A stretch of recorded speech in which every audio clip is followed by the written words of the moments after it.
Today we have the satisfying job of summarising the whole book of Isaiah. I say satisfying because it's completely nuts and really difficult to read. But if you zoom out from it and try and not look too hard at the detail, but look at the big themes that go throughout, it is fantastically interesting.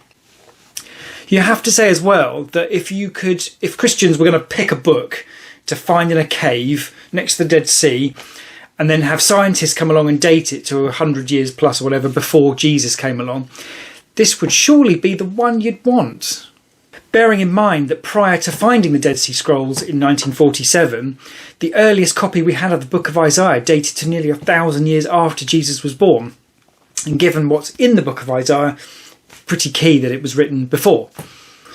That does seem to be a bit of a theme, actually. No one ever seems to dig up archaeological evidence that disproves any of the Bible. I know disproving things is more difficult, but if you found something properly contradictory. But it does seem that everything that archaeologists dig up do seem to point in the direction of Christianity being true.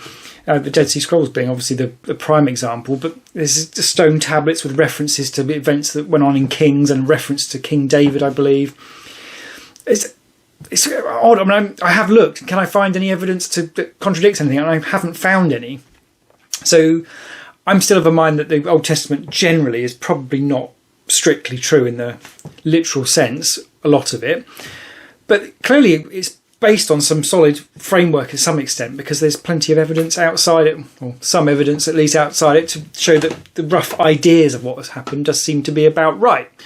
And actually, I find it really interesting that the scholarly consensus is that this had to have been written later than it actually should have been, on the basis that Isaiah lived a couple of hundred years before the Babylonian exile, and a lot of the book talks about the Babylonian exile. But his predictions of it are so good that if you're a logical scholar, in the absence of crystal balls, you have to assume that some of this was written later, after the Babylonian exile. And I guess that's an interesting sort of backdoor endorsement of how good the predictions are. And it's okay, you've got to let them have that. It does seem reasonable to think that some of the stuff was written in Isaiah's time, potentially by Isaiah, or a collection of Isaiah's sayings bundled together. But it does suggest that a lot of it, or some of it at least, was written later on, after the Babylonian exile, and done in such a way as to make it look like it was a prediction. Clearly, if you were going to characterise the book of Isaiah, it would have to be under the heading of prophecy, which obviously gets very, very interesting. And it's interesting as well that there's this, if you ask scholars, when was the book of Isaiah written? Because we know roughly Isaiah lived a couple hundred years before the Babylonian exile, or rather died a couple hundred years before the Babylonian exile, but wrote about it happening. Scholars will tell you, well, therefore, there's no way he lived that point, or no way he wrote the whole book. Therefore, it must have been added to later. It's interesting that in that is a sort of an implicit endorsement of the fact that the predictions are very good. And then you tie that into, well, he's got predictions of Jesus as well. And we know for a fact that this thing was written way before Jesus was born, because we have a copy of it dated to 100 years plus before Jesus was born. So either way, you can't make a decent argument, I don't think, that so either way, I think you can't make the argument that the book of Isaiah is clever because it predicts the Babylonian exile, because it might not have done that. But there is no way from getting away from the fact that a lot of his prophecy does sound like Jesus, which it was definitely written before. So we are stuck with, we have to deal with the concept of prophecy, and that is a kind of a tricky one. It occurred whilst I was watching an episode of Star Trek The Next Generation with my spaghetti bolognese the other day, because I am a party animal despite appearances. There's a mention in one of the episodes there that was aired in 1990, and it talks about the reunification of Ireland in 2024. So that's the Star Trek creators predicting in fiction an event that wasn't going to happen for 34 years. And then, okay, step back, have a look. What does that look like? In that, then, we get quite an interesting example of where some of the problem with prophecy can be. So Star Trek's predicting Northern and Southern Ireland going to reunify. And then you've got 1998, I think it's 98, when roughly the worst of the violence stopped. You could argue that as some sort of reunification to some extent. And then there's, 2023, when the whole Brexit shenanigans all went funny, and there's a weird political border between Northern and Southern Ireland, so they're a bit closer to the EU than we are, which is a sort of reunification.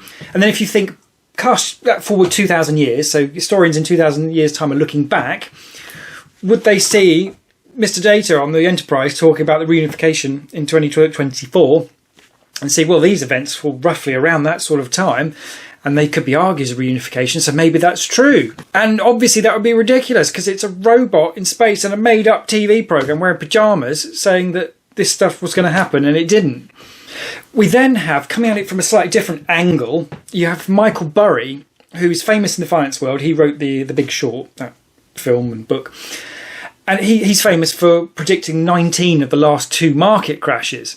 But of course, even a broken clock is right twice a day. So if you make enough predictions, some of them are going to land.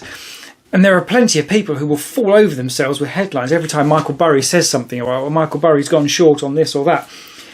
And it's, it doesn't make a great deal of sense, but he still ends up with a reputation as being slightly prophetic in some circles. All that being said, however, you do have to admit that the specificity of and the amount of stuff in the book of Isaiah predicting stuff that does sound like Jesus, and a lot of it does seem to line up with what we historically know about Jesus as fact. Well, it's not going to convince anyone, but it does have a weight of momentum that you can't really just shrug it off. We also, in the book of Isaiah, finally have some clarity on what stuff's about, which is wonderful after 2 and a bit years of wading through the Old Testament. And you have to get to Isaiah before you have any sort of, oh, right, this is what we're looking at. So we have this massive download of how God sees existence and life panning out. So we have clarified that there is life after death. It is eternal. It's going to be a hell of a lot of fun. And that our afterlife is going to be a physical resurrection rather than this Platonist idea that it's our souls come out of our bodies and go off into a cloud and stuff like that. It's literally physical bodies coming back and a new creation on Earth. It's interesting because you'd have to say from that anyone who specifically didn't want God to be real is either they've not read it properly and so they've no idea what's on offer, as it were, or they're a complete muppet. And I mean, the obvious example is Christopher Hitchens, who considered himself an anti-theist because he didn't want God to be true, or rather, in his context, he was glad God didn't exist. Presumably, he's read the Bible, but it's like, why would anybody not want what's in there in terms of, eternal joy and, justification for all that suffering and all the rest of it? And yeah, there was just something really odd about that guy. We also have in the book of Isaiah that the very explicit announcement that basically the rules are going to change. I mean, God says straight up that he's never going to rebuke people again. There's a dude coming who's part of this whole new covenant thing, and he will be sort of the embodiment of that new deal. He's going to have some serious problems, but by his suffering, we are going to be healed. And then the only small problem is that we've got this whole Judgment Day thing to factor in the middle between our life now and everlasting eternal joy. There's this Judgment Day thing, which it doesn't sound fun at all, but, I guess that's just part of the deal. We also have this really interesting idea of the second Exodus, or something like that, and there's reference to God going back a second time to rescue his people. And the first Exodus obviously being the Israelites being freed from slavery in Egypt. This second one, it seems to be implied that it's a person coming down, presumably Jesus, who's going to sort of free us from the slavery of a sinful nature and take us on to better things, something like that. And in that, my feeling is that it puts to bed the whole concept of Marcionism. That's broadly the idea that the God of the Old Testament and New Testament are a different person, because the Old Testament one's all horrible and wrathful and the new one's kind and loving. But here is Isaiah spelling out for you that in the Old Testament it was doing this. In the New Testament, he doesn't call it the New Testament, obviously, but he's saying that this stuff is coming, I'm never going to rebuke you again, and we're going to do all this great stuff. So, literally, Isaiah is a bridge between the Old and New Testaments, making it very clear why there's a very significant difference in tone between the two. And I haven't read the New Testament yet, other than what I'd read as a child and at church, and I'm aware of anyway. But yeah, you get the idea that the tone is different between the two. And Isaiah's just explained why.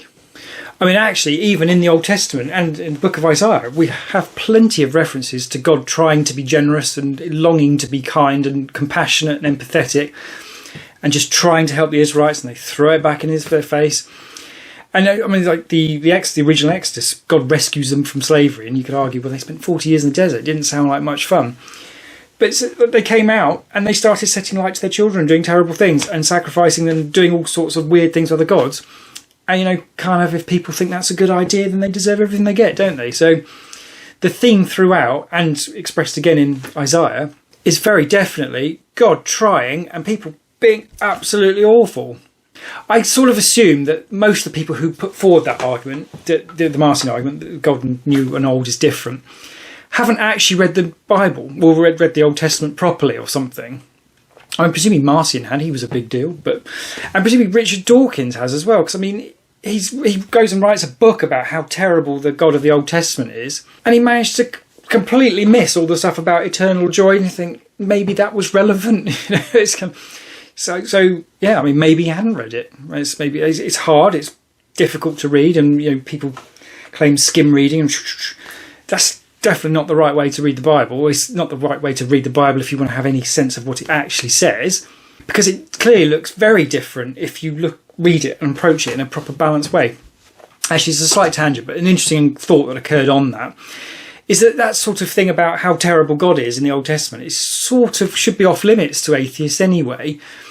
Because it's sort of like a computer game. You think level 1 is decide if God exists, level 2 is going to decide if he's a bit of a punk or not. But people like Richard Dawkins are doing the skip forward to level 2, decide they don't like God and he's horrible, and then try and use that to prove he doesn't exist. But God's hypothetical unpleasantness is completely irrelevant to the question of whether or not he actually exists. Actually, useful, and to carry on from that tone, one of my favourite bits in here is it talks about the bread of affliction and the water of adversity, or the other way around, I don't know. And, that's not good news, obviously, but if you really sit and tangle with that idea that what would life be like if it had no affliction and adversity versus what we have, you really struggle, I think, to make an argument that it would be better to set something up with no affliction or adversity at all. I realise there's some leaps in that, but the if I were God tangent I did the other day, that sort of basically explains what I'm going with there.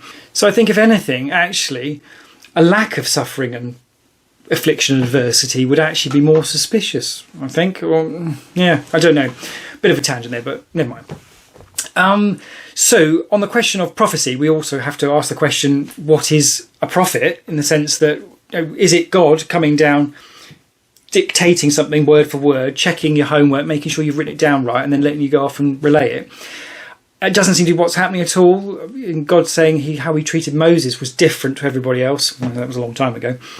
But he speaks plainly, but everyone else it seems to be dreams and visions and all the rest of it. And we don't get any information about how Isaiah is getting his. So there's the question of how much of the prophet's own interpretation is in what is actually said.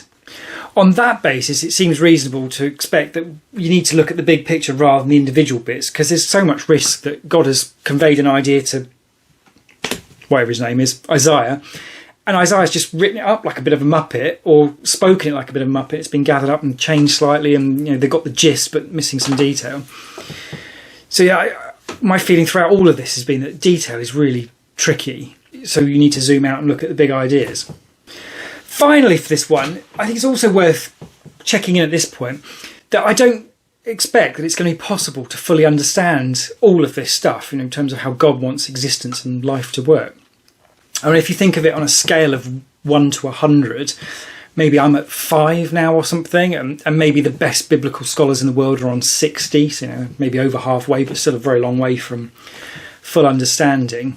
And I'm not in that suggesting there's something wrong with what they're doing. The Bible full on says you're not going to be able to get the hang of all this and understand it all. There's going to have to be some just taking it on faith, which I suppose you could argue is convenient, but actually in the context of what we've read in the Bible so far, would make sense that would be reasonable. An interesting question there, actually, is where do you think the average atheist or an average Christian fit on that spectrum? The average atheist that I talk to, or the average militant atheist, certainly the ones who want to come and tell you they're atheists and shout it all in your face, not literally, they seem to all argue from a position of total ignorance. So they just get an idea in their head and just seem to get very excited about it. So I assume they're very low down on that scale. The average Christian, meanwhile, presume on the basis that, as I understand it, they believe they have some sort of communion with God, would think you would give them a bit more understanding. But my understanding is that a lot of Christians believe without actually understanding why. I should add there that I have it on good authority from a vicar that doesn't actually matter, and maximum understanding is not a prerequisite for being a proper Christian. But the book of Isaiah alone, you could just read that and actually gain a pretty big leap forward in understanding, I would have thought. I don't know, it's difficult to take it just without the rest of the context and the other stuff I've read. But yeah, I mean, at least you shouldn't have any Christians wandering around thinking that their souls go off into a cloud or something like that. And granted, it's not an easy book to read, and that's partly why it's taken me 15 weeks to get through it. But yeah, I'm kind of disappointed that's over, actually, because whilst it's been really hard to read that one, it is fantastically interesting, and I can't think of another book where I've managed to pull so much stuff out of so little writing. But I think we should be on the home straight now to actually finishing the Old Testament and having a crack at the New Testament. So hopefully we'll be on to that by the summer. But yeah, we shall go on next and see what the next book is.